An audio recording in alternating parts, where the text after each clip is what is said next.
तो गाइस कैसे हैं आप सब लोग। द बर्निंग स्वर्ड के एपिसोड 161 के साथ हाजिर हूं। तो लास्ट एपिसोड के एंड पे हमने देखा था कि हमारे किन्ना ने फाइनली जहां पर ब्रेक थ्रू कर लिया तो वो सुप्रीम राम में पहुंच चुका है। तो सुप्रीम राम में पहुंचने के बाद हमारा किन्ना कहता है कि अब मैं जहां पर फाइनली सुप्रीम राम में पहुंच जाऊँ तो इसकी पावर्स तो अमेजिंग है। मास्टर किन्जान उसे कहते हैं कि अब बहुत ही जल्दी तुम यहाँ पर सुप्रीम राम से आगे पहुंच जाओगे, क्योंकि सील को तोड़ दिया है तो अब यहाँ पर आगे पहुंचना काफी ज्यादा मुश्किल हो सकता है, लेकिन तुम्हें ये करना होगा। किन्नन कहता हाँ क्यों नहीं, मैं ये करके रहूंगा। तुम्हारा किन्नन वहां से वापस आता है। जब वो वापस आता है तो निंगरू से कहते हैं किन्नन क्या ये तुम थे, क्या वाकई में तुमने जहां पर ब्रेक थ्रू कर लिया, तुम तो जहां पर सुप्रीम राम में पहुंच गए। और वो लोग इस बात से काफी ज्यादा खुश होते हैं। तो मास्टर्स लीजुई उसे कहती हैं लगता है कि तुम्हारे लिए काफी ज्यादा मुश्किल रहा होगा, मुझे जो जहां पर यकीन नहीं होता कि तुमने ये सब कुछ इतनी जल्दी कैसे कर लिया। निंगरू से कहते हैं कि तुमने यहाँ पर बॉयफ्रेंड बहुत ही अच्छा चूज किया है जो तो वाकई में बहुत ज्यादा कमाल का है। तो वो चलाकर उसे कहती है मास्टर ऐसी कोई बात नहीं, ऐसा कुछ भी नहीं है, मैं भी बहुत ही जल्दी यहाँ पर इस राम में पहुंच कर दिखाऊंगी। तुम्हारा किन्नन उसे कहता है कि हाँ मुझे पता है, मुझे तुम्हारे पर पूरा भरोसा है कि तुम ये कर सकती हो। तो निंगरू कहती है कि बहुत ही जल्दी देखना मैं तुम्हारे तक पहुंच जाऊंगी। और माँ किन्नन आगे हंसना शुरू कर देता है और कहता है हाँ ठीक है, मैं तब तक इंतजार करूंगा।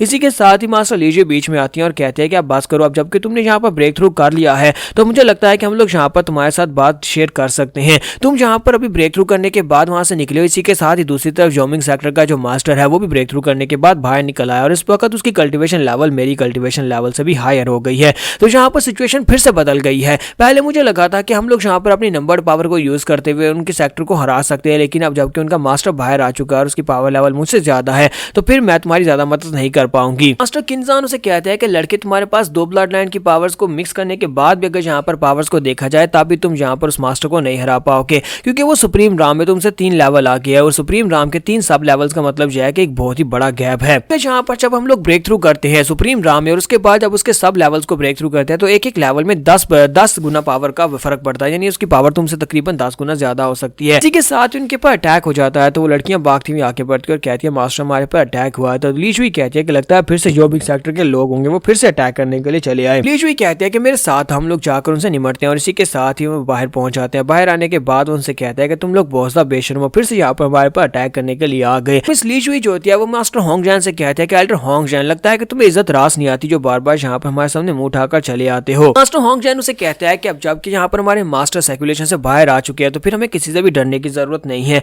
चाहे कुछ भी हो जाए हम लोग तुमसे भी नहीं डरेंगे क्योंकि उनकी कल्टीवेशन लेवल तुमसे भी ज्यादा है। तो लीजुई इसकी बात सुनने के बाद गुस्सा आती है जबकि बाकी के सभी लोग वहां पर हंसना शुरू कर देते हैं। तो इसी के साथ ही मास्टर होंगजैन उसे कहते हैं लोग यहाँ पर मास्टर के कहने के ऊपर आए और हमारे पास सिर्फ तुम्हारे लिए 2 चॉइसेस है, तुम्हें इन दोनों चॉइसेस में से ही चूज करना होगा। पहली चॉइस ये है कि तुम्हें यहाँ पर निंगरू को हमारे हवाले करना होगा, यहाँ पर निंगरू को हमारे हवाले करो और तुम्हारे सेक्टर हमारे सेक्टर के दरमियान में जो कुछ भी वो सब कुछ खत्म हो जाएगा। और दूसरी चॉइस ये है कि मैं यहाँ पर तुम सभी लोगों को मार डालता हूँ, क्योंकि अगर तुम लोग निंगरू को नहीं दोगे तो मैं तुम्हारे पूरे के पूरे सेक्टर को डिस्ट्रॉय कर दूंगा। मुझे मास्टर के ऑर्डर्स हैं। चलो जल्दी से यहाँ पर मुझे अपना जवाब दे दो। तुम्हारे पास सिर्फ 10 तक गिनती गिनने का टाइम है। अगर 10 सेकंड्स के अंदर अंदर तुमने यहाँ पर मुझे अपना आंसर नहीं दिया तो फिर मैं यहाँ पर पूरे गांव को तबाह कर दूंगा, क्योंकि तुम्हारे आंसर को ना समझा जाएगा। तो मिस्ट्रेस जी भी उसके साथ ही आई होती है। वो कहती है देखो तो जरा यहाँ पर हो क्या रहा है। मास्टर होंगजैन आप यहाँ पर इस लड़की के साथ इतनी जेनरसली क्यों बात कर रहे हैं, मुझे तो यहाँ पर कुछ भी दिखाई नहीं दे रहा जो ये लड़की में हो, कोई भी खास चीज नहीं है, ये लड़की तो मुझसे कमजोर है।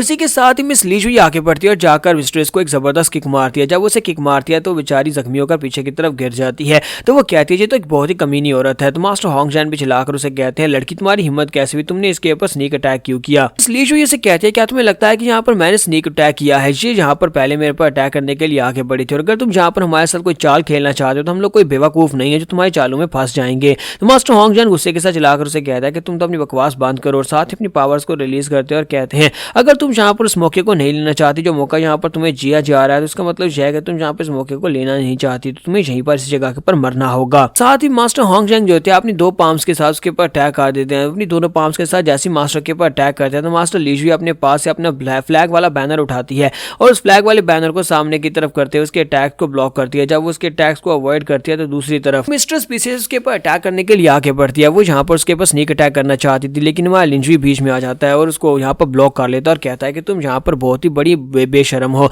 जो यहाँ पर 2 मास्टर्स की फायर के बीच में जाकर उनकी फायर को डिसेबल करना चाहती हो, उनकी फायर को डिसमेंटल करना चाहती हो। वो लड़की भी काफी स्ट्रांग होती है वो मिस्ट्रेस, तो वो अपनी तलवार को घुमाते हुए किन्नन को पीछे की तरफ ब्लॉक करती है जिससे हमारा किन्नन उड़ता हुआ पीछे जाकर गिरता है। जब हमारा किन्नन पीछे गिरता है तो वो उसे कहते हैं कि हम लोग इस वक्त जंग में और जंग में सब कुछ जायज होता है, चाहे सामने से अटैक करो या पीछे से अटैक करो। तो हमारा किन्नन कहता है कि ये बात तो फिर ठीक है, मैं भी यहाँ पर होल्ड बैक नहीं करूंगा और साथ ही वो अपनी शुरा ब्लड लाइन को एक्टिवेट करता है। शुरा ब्लड लाइन को एक्टिवेट करने के बाद उसका शुरा फैंटम रिलीज होता होता है, जिसे देखने के बाद वो लड़की काफी ज्यादा घबरा जाती है और कहती है ऐसा कैसे हो सकता है, तुम इतने स्ट्रॉन्ग कैसे हो सकते हो। और साथ ही वो अपनी मास्टर स्पिरिट को उसके ऊपर अटैक करने के लिए आगे भेज दिया, लेकिन हमारा जो शूरा फैंटम होता है वो एक ही पंच मारकर उसकी मास्टर स्पिरिट को वहां पर डिस्ट्रॉय कर देता है, जबकि वो लड़की पागलों की तरह हंसना शुरू कर देती है और कहती है दोनों ही इस वक्त सुप्रीम राम में पहुंच चुके हैं, लेकिन मेरी सुप्रीम राम जो है तुमसे ज्यादा बेहतर है और मैं जहां पर तुम्हें बड़ी आसानी से हरा सकती हूँ। तुम्हारा किन्नन कहता है क्या वाकई में तुम जहां पर मुझे हरा सकते हो। और साथ ही वुड एलिमेंट को यूज करते हुए अपने एलिमेंट को चेंज करता है। वुड एलिमेंट को चेंज करने के बाद उसे कहता है कि तुम्हें क्या लगा था कि मेरे पास सिर्फ एक ही ब्लड लाइन की पावर है,